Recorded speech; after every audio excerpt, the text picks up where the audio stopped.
Thank you very much. And Helmut, what would be your game-changing action? Yeah, I think it's very important to see the resilience in different dimensions. It's multidimensional in a way. The first is the subject itself. So I think when we can demonstrate, and we can do it, that river restoration helps us to get not out of the equilibrium so easily. That means if you have a flood and the regulation shows us that the damage is very high, then we have to ask ourselves if the money spent in the flood protection is done in the right direction. For example, when it comes to the position of dams again, that means from the subject, resilience for me would mean that catastrophes, climate-induced catastrophes like floods and droughts would not get so much effect on the people anymore when we do the restoration. We have to prove that and to go into this direction, because then people understand it. That's one thing. Second thing is, I think, which I didn't mention before, is also the economics on it. Resilience in that sense. Where do we spend our money, which is limited?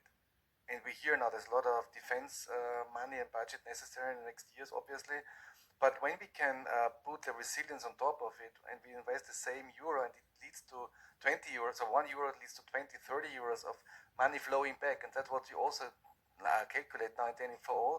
Let's say we would have billions of euros to do investment in restoration next 30 years, but maybe many more, 20 times more money flows back. Why? And it's not that we say you do the restoration in a resilient way so that then you get an outcome in a better company performance, but it's more that you create jobs with this. Who is doing the restoration?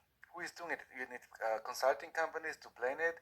You have construction company to build it. You have afterwards tourist companies that can live on it a little bit.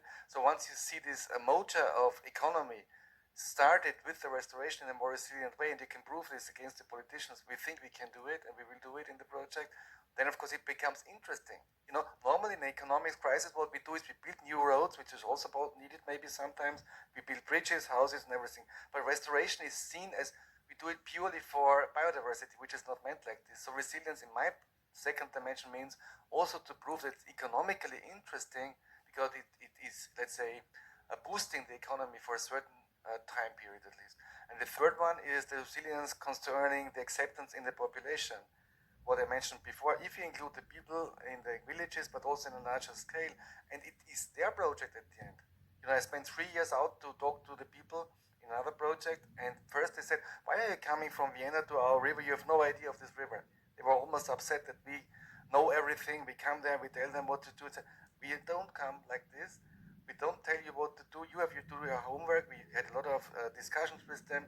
At the end, after 3 years, they were saying it's really sad that the project is over. I was really surprised. It took us 3 years. Anyway, so it costs money, but it's more resilient if you work with the people to invest into this interaction with those, because at the end it might be their project and they are pushing it. They are living there, because we go away again maybe from this particular.